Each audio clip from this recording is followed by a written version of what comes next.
latar belakang sejarah Kesultanan Mataram, menggetarkan, mendebarkan, menggelorakan semangat, cinta, dan perjuangan umat manusia yang ingin menyibak misteri kehidupan ini. Tetek Anggayo Mukti Sentosa Rahayu. Cerita ini ditulis dan diolah oleh Bu Nergis Muriono. Pengarah cerita dan naskah Agung Bahrodi. Ilustrasi musik Haris Sabar. Teknik dan montase Jenny Mumu. Dengan sutradara Ferry Fadli.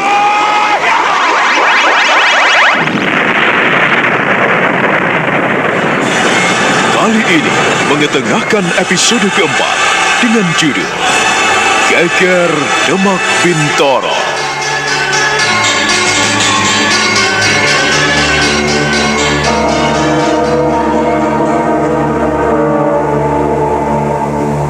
Sang Prabu bangkit dari singgasana, bagaikan Batara Chandra yang menghadapi segala sesuatu dengan kasih sayang dan kelembutan.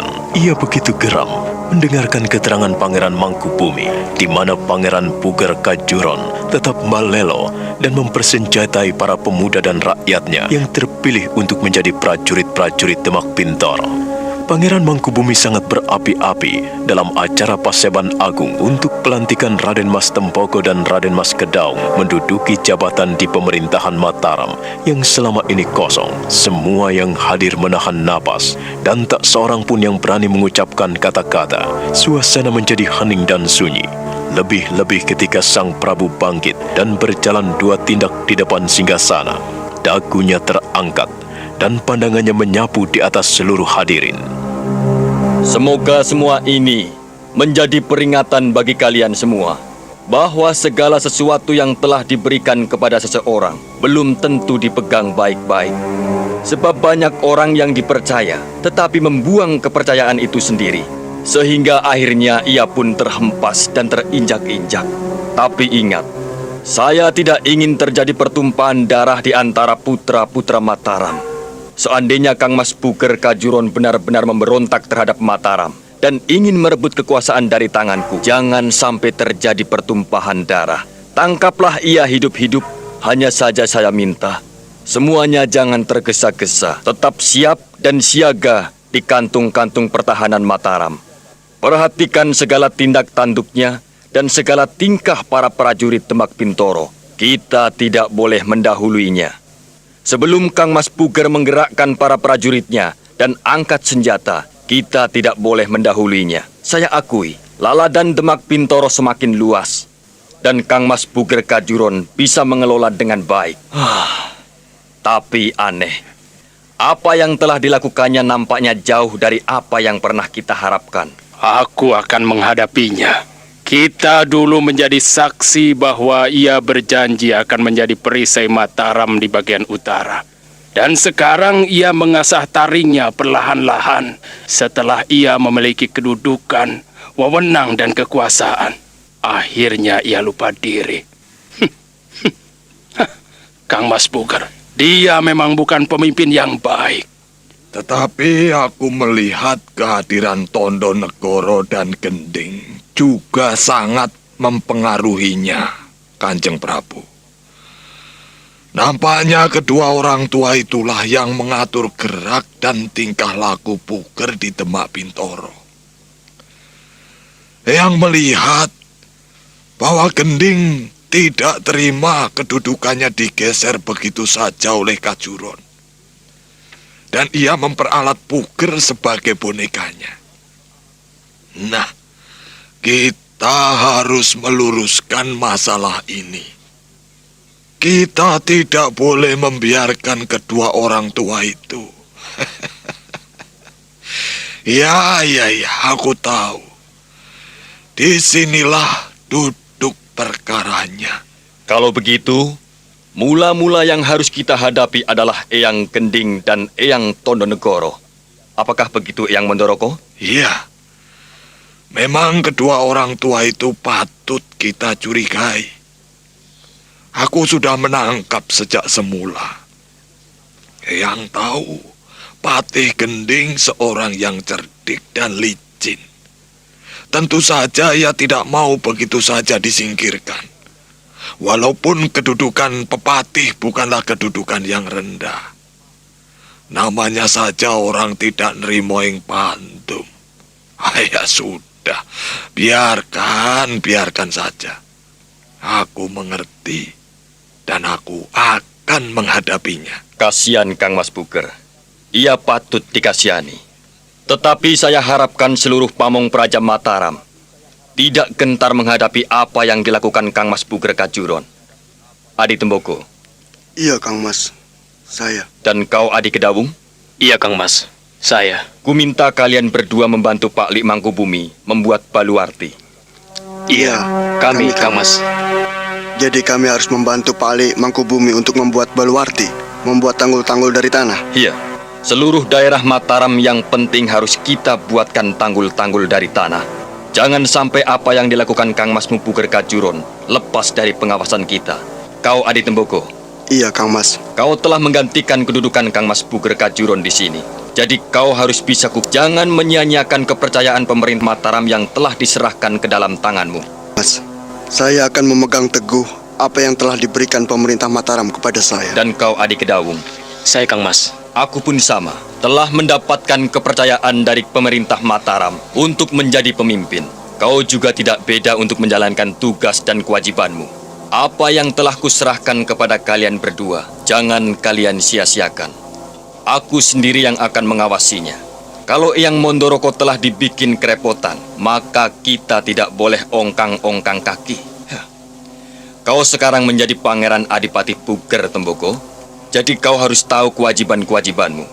Iya, Kang Mas. Dan kau Kedawung, sebagai Pangeran Demang Tanpa Nangkil, semua ini menunjukkan bahwa pemerintah Mataram telah memiliki Adipati Puger.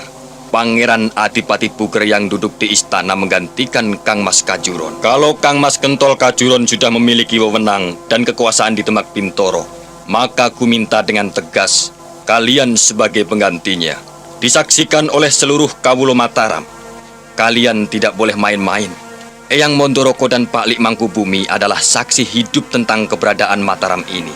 Kita ini sebagai penerus generasi Mataram, maka kita tidak boleh bertindak sungkan-sungkan lagi menghadapi pengkhianat-pengkhianat negara. Ya, kami yang sudah tua memang patut menyadari kemudahan dan keperkasaan hidup hanyalah ada pada bahu dan pundak kalian.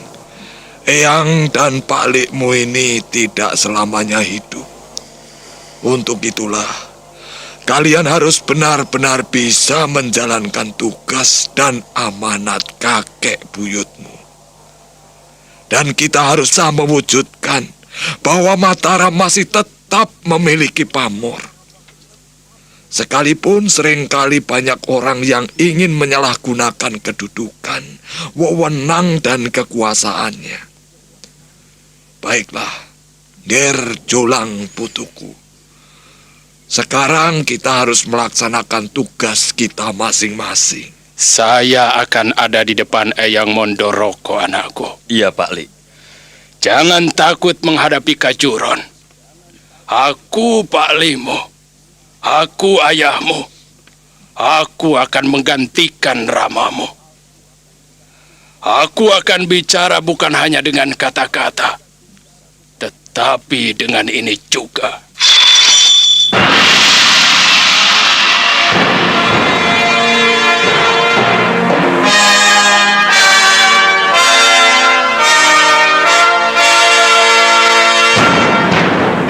Maka demikianlah, hari itu juga prajurit-prajurit Mataram dibantu seluruh kawulo Mataram mendirikan tanggul-tanggul dari tanah yang disebut dengan baluarti. Tanggul-tanggul itu digunakan untuk melindungi kantung-kantung Mataram untuk menghadapi kemungkinan Pangeran Puger yang balelo. Tak ada seorang pun yang tinggal lengah. Mereka disibukkan oleh tugas dan kewajiban masing-masing membela keberadaan Mataram yang dipimpin oleh Panembahan Nyokrawati, Raden Mas Jolang yang telah berdiri sebagai Raja di Raja Mataram menggantikan Panembahan Senopati Ingalogo, Sahyidin Panotogomo. Sementara itu, di istana Kadipaten Demak Bintoro, Pangeran Puger mendapat seorang tamu, seorang agung yang tidak terduga sebelumnya. Selamat datang, Kanjeng Ibu. Sembah pengabekti dari anakmu. Anakku, Gentol Kacuron. Iya, Kanjeng Ibu. Apakah benar apa yang ibu dengar, Ger? Ibu mendengar tentang apa? Tentang anakmu yang telah menjadi adipati di Kadipaten Demak Bintoro ini? Atau berita tentang apa, Kanjeng Ibu? Kau harus tahu, Ger, anakku. Selama ibu tinggal di dalam istana Mataram, telinga ibu rasanya gatal dan tidak nyaman lagi. Ada apa, Kanjeng Ibu? Apakah Dimas Jolang mulai sewenang-wenang terhadapmu? Sewenang-wenang terhadap ibuku? Atau mentang-mentang Kanjeng Ibu hanyalah seorang selir dari Kanjeng Romo, ia mulai sewenang-wenang terhadap Kanjeng Ibu? Oh, aku tidak akan membiarkan Jolang berbuat seperti itu, Kanjeng Ibu. Tidak, Ger. Bukan seperti itu. Kanjeng Ibu selalu diperlakukan baik oleh adikmu Jolang. Ia seorang raja yang baik. Ia mengerti tata krama. Ia menempatkan ibu sebagai ibunya sendiri. Segala kebutuhan ibumu selalu dicukupi, Ger. Kau jangan memiliki pemikiran buruk terhadap adikmu. Lalu ibu bicara tentang apa? Sehingga mereka tidak nyaman lagi tinggal di Mataram. Aku paling tidak suka apabila mendengar orang tuaku disia-siakan. Ibumu mendengar bahwa kau mbalelo terhadap Mataram.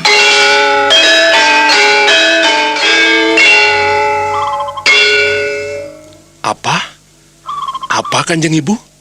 Aku dituduh mbalelo? Siapa? Siapa yang menuduhku, Kanjeng Ibu? Siapa? Katakanlah, Kanjeng Ibu.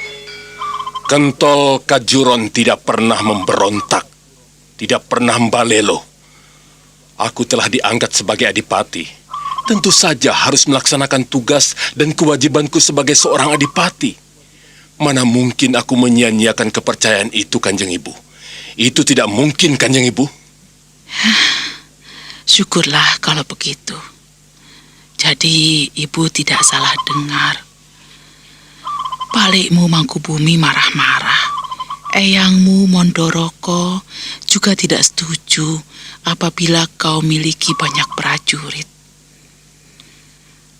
Apakah benar orang-orangmu sudah kau kirim ke Ungaran? Mengapa Kanjeng Ibu bertanya seperti itu? Bukankah daerah Ungaran termasuk wilayahku? Semarang, Ungaran, dan Gunung Pati ataupun sampai ke Tambak Uwos, semua itu masih wilayah Demak Bintoro. Aku telah melanjutkan apa yang telah dirintis oleh Paman Gending, Kanjeng Ibu. Apakah aku harus menyia-nyiakannya, Kanjeng Ibu? Tidak. Tidak, bukan? Kalau tidak, ya jangan marah. Yang sabarlah, Ger.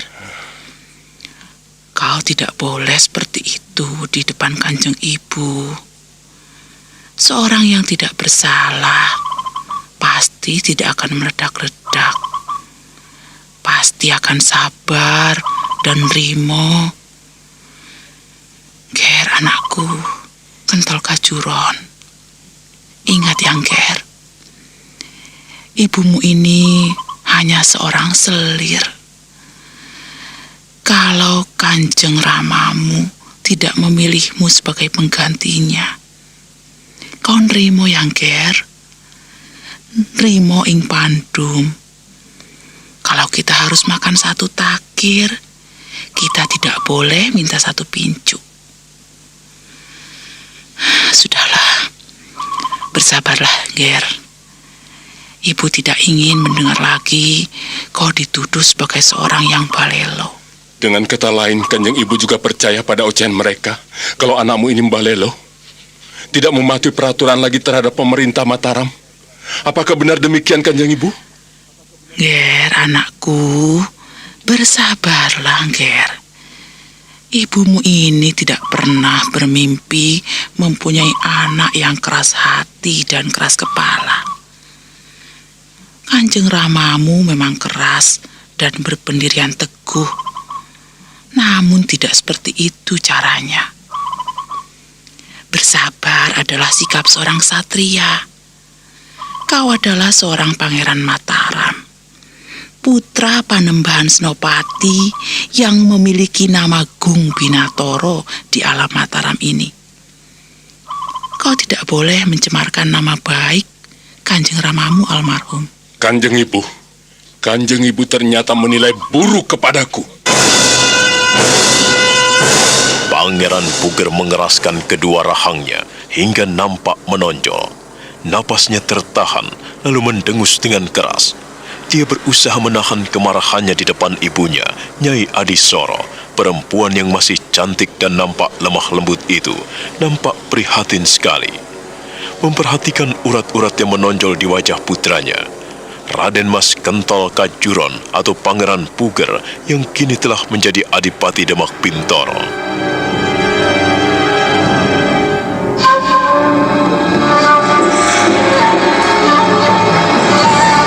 Adisoro memperhatikan putranya, Pangeran Puger Kajuron, di mana dia melihat sesuatu yang aneh terpancar dalam pandangan dan sorot mata Pangeran Puger.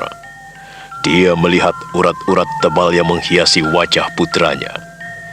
Nyai Adisoro hanya bisa mengerutkan dahinya. Tatap matanya sendu, dan dia berusaha untuk bersikap tenang menghadapi putranya yang kini telah menjadi penguasa di Kadipaten Demak Bintoro.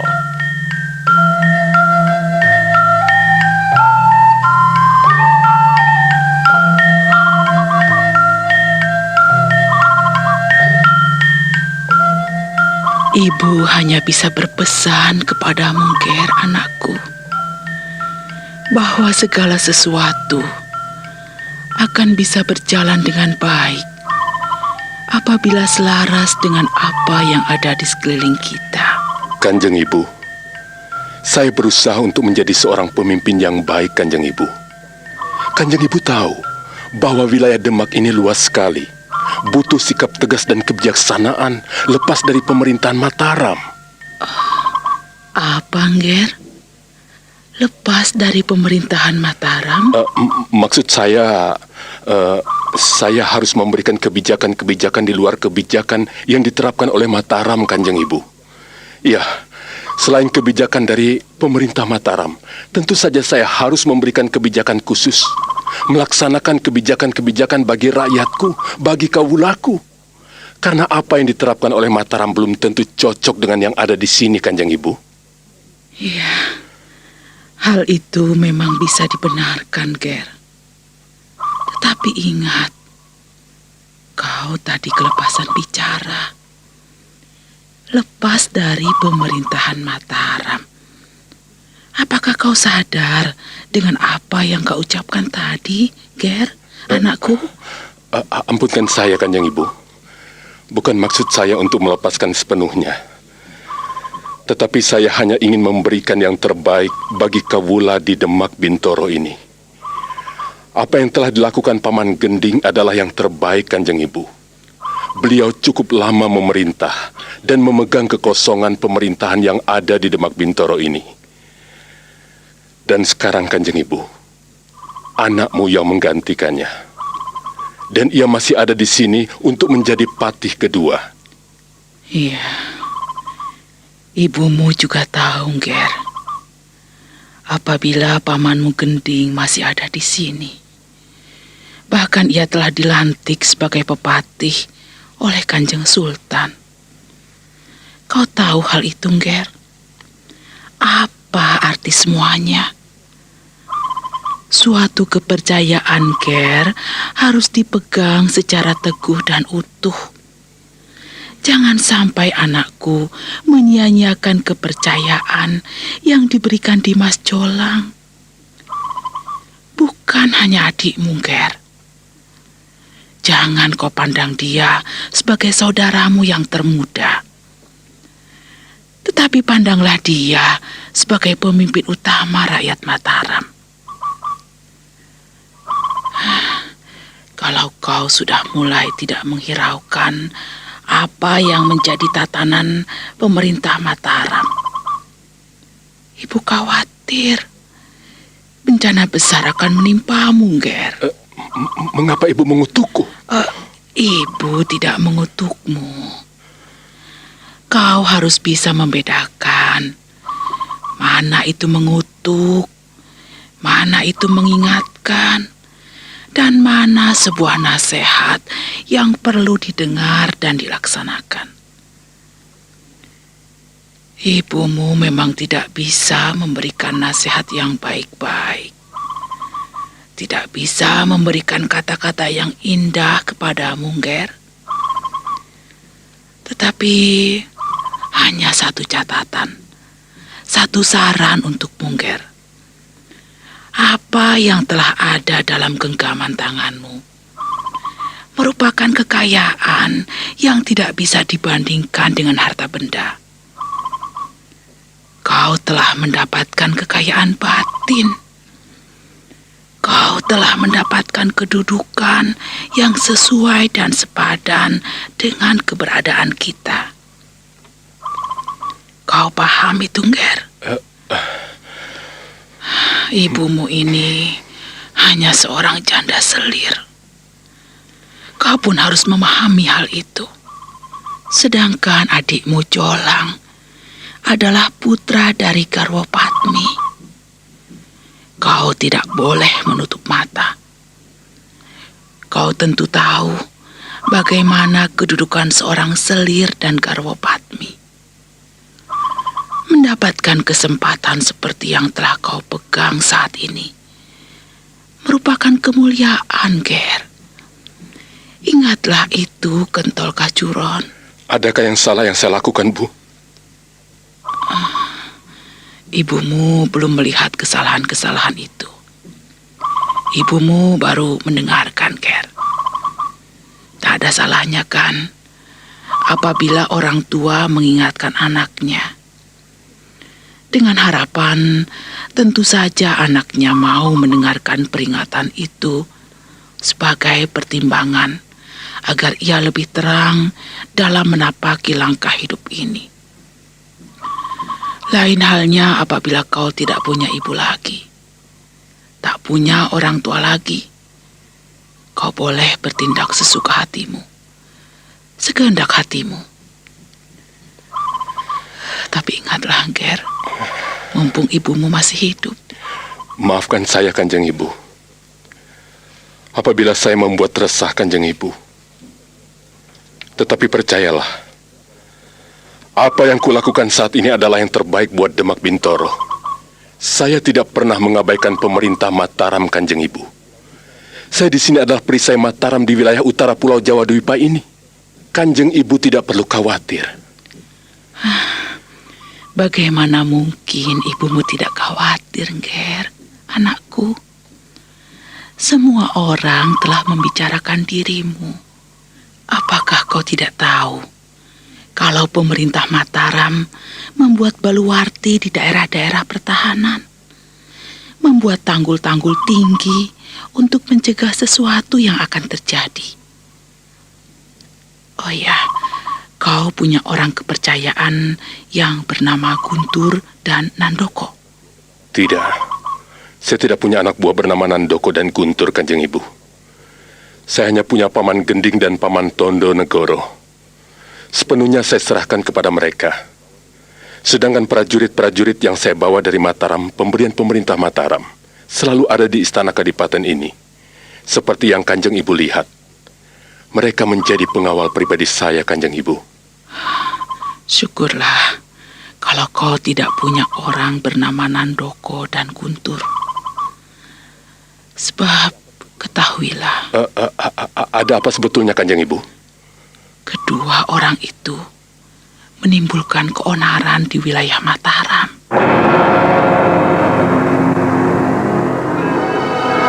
Beberapa saat lamanya mereka tenggelam dalam keheningan dan kesunyian yang semakin mencekam. Pangeran Puger tidak berani menatap pandangan ibunya. Namun Nyai Adisoro mencoba menyelidiki apa yang terjadi pada putranya. Dia memperhatikan dari ujung rambut sampai ke ujung kaki, lalu memperhatikan sorot mata putranya yang nampak menyimpan sejuta misteri. Bersihkanlah tanganmu dari pertumpahan darah, Ger. Kanjeng Ibu.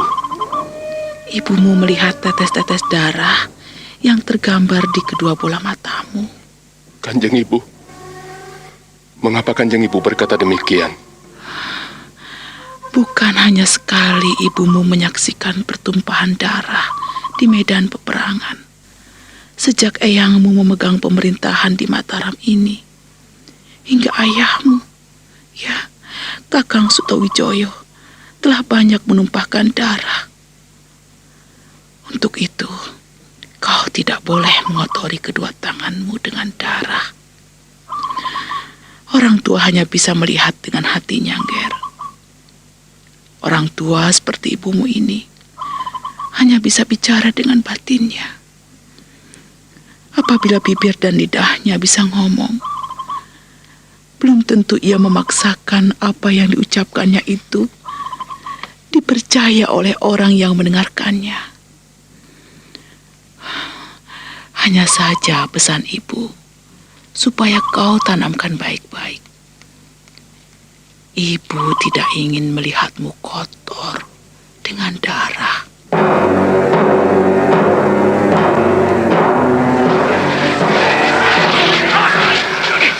Cukup! Cukup! Cukup! Latihan pada hari ini cukup sekian.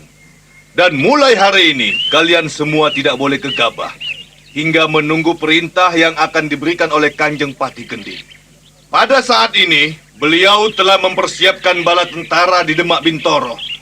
Kalian seluruh warga Ungaran harus siap untuk menghadapi segala rintangan dan tantangan. Kalian semua tidak boleh membantah. Nandoko. Iya, Kakang Guntur. Kau harus memerintahkan persiapan ini kepada Kanjeng Patih di Demak Bintoro. Aku akan ada di sini. Dan kumohon, kau pun minta tambahan 2.000 real untuk membiayai prajurit-prajurit kita yang baru. Katakan bahwa kita telah siap. Baik, Kakang Guntur.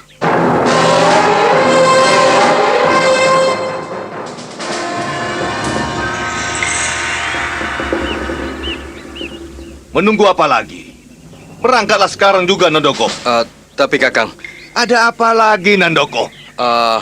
uang 2.000 real itu tidak sedikit, Kakang. Aku khawatir kalau Kanjeng Patih marah lagi kepada kita. Bukankah beliau berpesan agar kita irit, Kakang? Aku tidak mau tahu hal itu, Nandoko. Kau sendiri telah melihat apa yang terjadi di sini. Kita telah berlatih dengan giat. Bahkan banyak pemuda dan orang-orang baru yang telah kita didik sebagai seorang prajurit. Di sini kita telah memiliki prajurit-prajurit andalan, Nandoko. Katakan pada mereka, katakan pada Kanjeng Patih, pada Kanjeng Pangeran Pugar, supaya permintaanku saat ini diindahkan. Kalau tidak, aku akan mengacaukan bala tentara di Ungaran. Kakang, jangan mengancam seperti itu, Kakang. Ini bukan suatu ancaman, tetapi sebuah peringatan. Nandoko, bagaimana mungkin prajurit-prajuritku bisa bergerak dengan bebas apabila mereka kelaparan? Haruskah kita merampok lagi seperti di Ngaseman? Kau tidak ingin peristiwa di Ngaseman terulang kembali, bukan? Dan kau pun tentu ingat apa yang pernah kuucapkan kepadamu, bahwa Guntur tidak akan pernah diam apabila tidak diindahkan. Kita berjalan bukan atas kemauan dan keinginan kita sendiri, Nandoko. Kita ini adalah tangan-tangan panjang. Kalau Kanjeng Patih tidak mau membiayainya, ya, kita tidak perlu menjadi prajurit. Untuk apa susah payah? Toh akhirnya, yang memiliki kejayaan dan keunggulan juga mereka. Yang memiliki nama besar juga mereka. Jangan kau abaikan peringatanku ini, Nandoko. Tapi Kakang, Aku tidak mau tahu alasanmu. Tetapi kumohon, kau pergi dan berjalan dengan keyakinan. 2.000 real harus ada di tanganmu. Kalau kau tidak membawa 2.000 real, jangan kau kembali ke Ungaran. Dan ingat, kalau kau tidak kembali dengan 2.000 real, 1.000 prajurit terlatih di Ungaran ini akan menjadi bumerang bagi Pugar dan Gending. Aku bisa membelot ke Mataram. Kakang Guntur, kau selalu mengancamku. Kapan kau memberikan kesempatan padaku agar aku boleh berpikir lebih luas? Kakang, aku belum berpendapat dan aku belum mengutarakan isi hatiku tentang permintaan itu, Kakang. Kau ingin bicara apa, Nandoko? Kalau tidak setuju, sudahlah pergi. Dan jangan harapkan Guntur akan berpihak pada Demak Bintoro. Kumohon, Kakang. Permohonanmu yang 2.000 real itu dikurangi. Bagaimana kalau 1.000 real saja? Untuk apa 1.000 real, Nandoko? Uang itu bukan untuk kumakan sendiri, tetapi untuk mereka. Untuk makan prajurit-prajurit yang kaliren, yang kelaparan di sini. Kasihan mereka apabila tidak bisa menikmati hak yang harus mereka terima. Kita harus bisa memperjuangkan anak buah kita. Hal ini untuk menumbuhkan kepercayaan mereka kepada kita, sekaligus kepada pemerintah Demak Bintoro. Kalau hal-hal kecil seperti ini tidak kita perhatikan, akibatnya celaka. Dan peringatkan, apabila Kanjeng Patih tidak memberikan 2.000 real, Guntur akan membelot ke Mataram. Guntur memandang Nandoko dengan mata berapi-api. Nandoko mengangkat dagunya dan membalas tatapan rekan seperjuangannya. Dia melihat pancaran mata Guntur berapi-api dan tidak mau mundur lagi. Nandoko tersenyum dingin, lalu mengangguk-angguk. Dengan gemetar dia meraba gagang pedangnya.